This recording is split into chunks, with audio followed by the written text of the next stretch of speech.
The dog days are over. The All-Star break is over. So the home stretch is going to be fascinating to see. Cunningham. Oh! Left hand. Cunningham.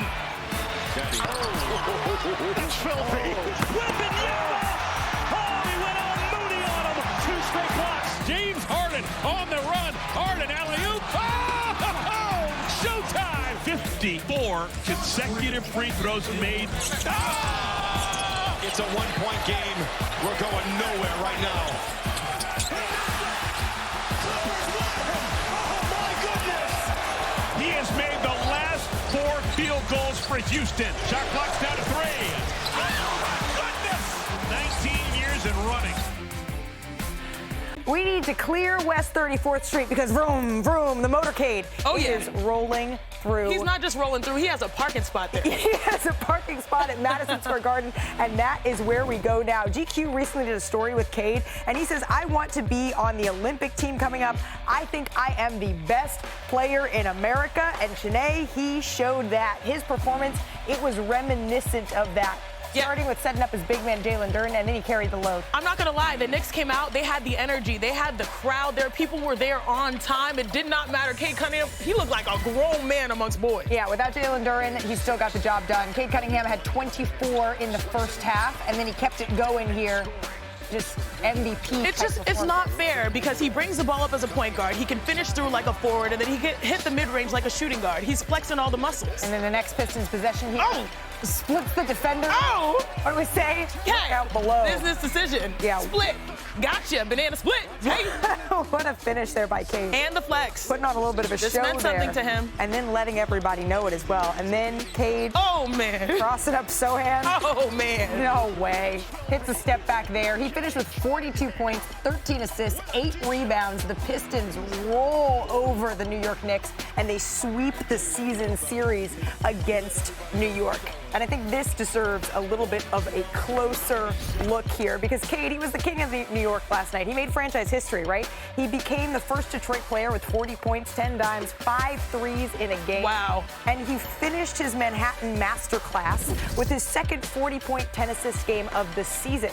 And with that, he joins Hall of Famer Isaiah Thomas as the only Pistons to do that multiple times in a single season. So already in an elite class there in Detroit history. And today we don't see visiting players throw garden parties like this very often, we don't. Right? He's just the third visiting player with a 40-10 game along with Allen Iverson and LeBron. Here's his head coach, JB Bickerstaff. I mean, he's a superstar, and there's no doubt about it.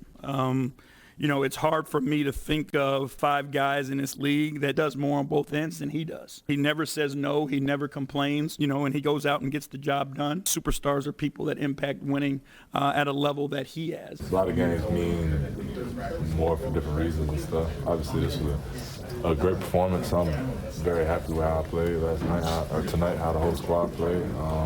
Big win for us, missing our big fellas and stuff. Cade's a great player, and obviously we scout against him, and he's obviously our priority. But great players have big games. You didn't slow them down fast enough, or even at all. High praise there, particularly from JB Bickerstaff, as we say hello to our NBA champion, Iman Shumpert, our reporter covering the Pistons for us, Vince Goodwill. Vince, I want to start with you here because you were in the building. You talked to Cade after he put on a show. What did he tell you? Well, we talked to Cade earlier in the preseason about MVP aspirations, and he said all of those things have to come in the vein of winning. I don't want to talk about MVP right now. So after he finished his media session, I said, hey, is it time to revisit that conversation? And he said, I don't want to campaign for myself. You guys as the voters should be able to see who has an impact on winning. And then a few seconds later, he said, I think I am the MVP. And I don't care if you disagree with me. And I think the numbers are starting to bear that out. Numbers are starting to bear that out. I mean, Chiney, do you agree? Look, I understand that there are some, game requirements amongst the favorites in MVP with SGA and Jokic, but you should create some room for Cade in the conversation. That was a statement win yesterday. And I mentioned that he can flex all muscles when he plays because he can play any position. He brings the ball up. We have a couple of plays right here that shows you exactly what he's able to do.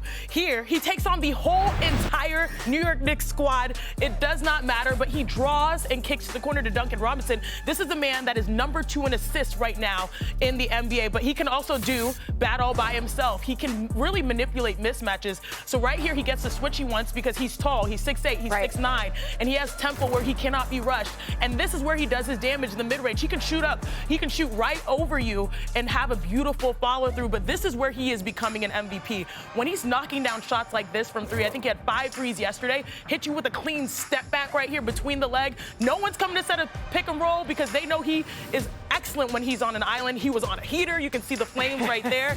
Cade has really developed his game alongside his team.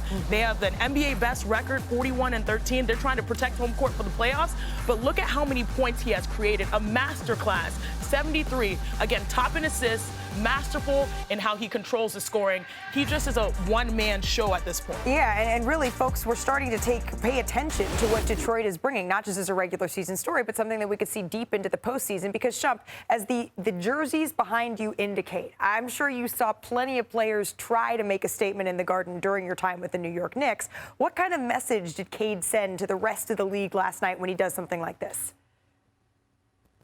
I think Cade Cunningham sent a message to the New York Knicks that he has no fear of them, and he is not really bothered by seeing them in the playoffs. I think he's been thinking about it all summer, and I'm going to be honest, as a guy that played for the Knicks and a guy that goes to support the Knicks as much as I can, I do not want them playing Detroit. I would much rather somebody else take them out if I'm the Knicks.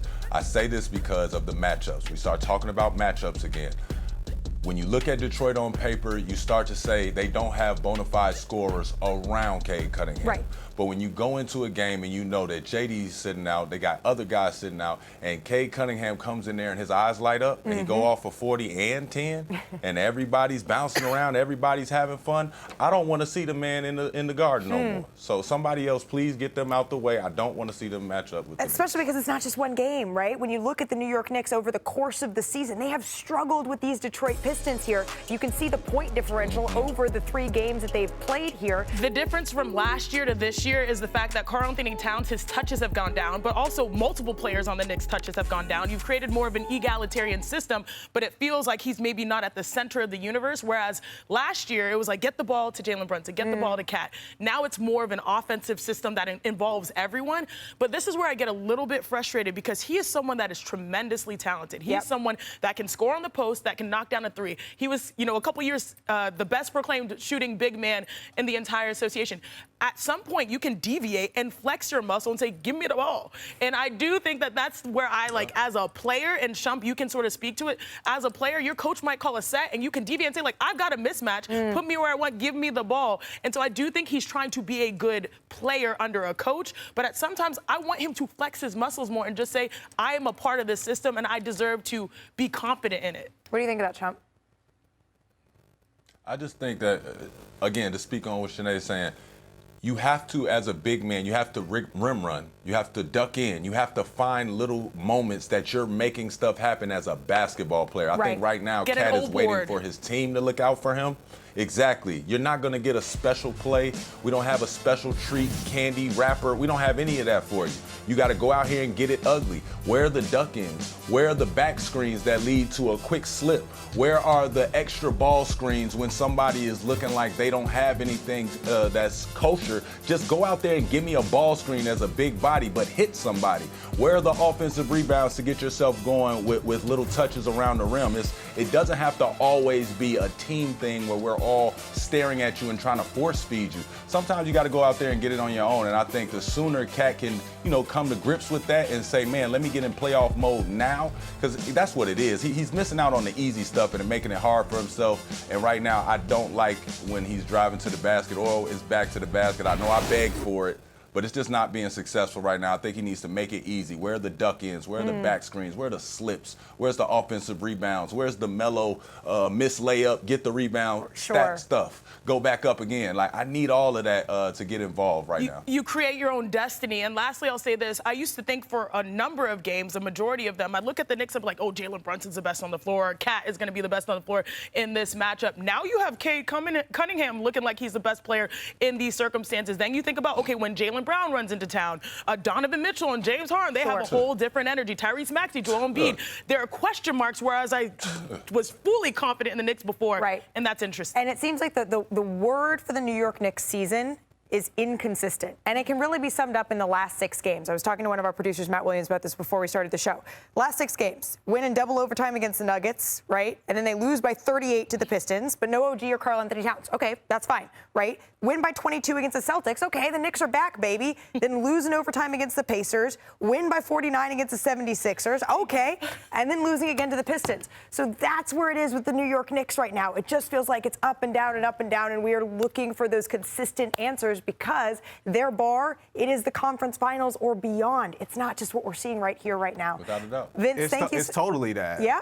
And you know, Malika, another point for Karl-Anthony Towns, he didn't get his contract extension in the offseason before the start of the season. We all know that if the Knicks were going to get Giannis Antetokounmpo over last summer or this summer, he was going to have to be the guy that's going to be shipped out. So all those things play inside a guy's head, along with the outsized expectations. Malika, I take umbrage.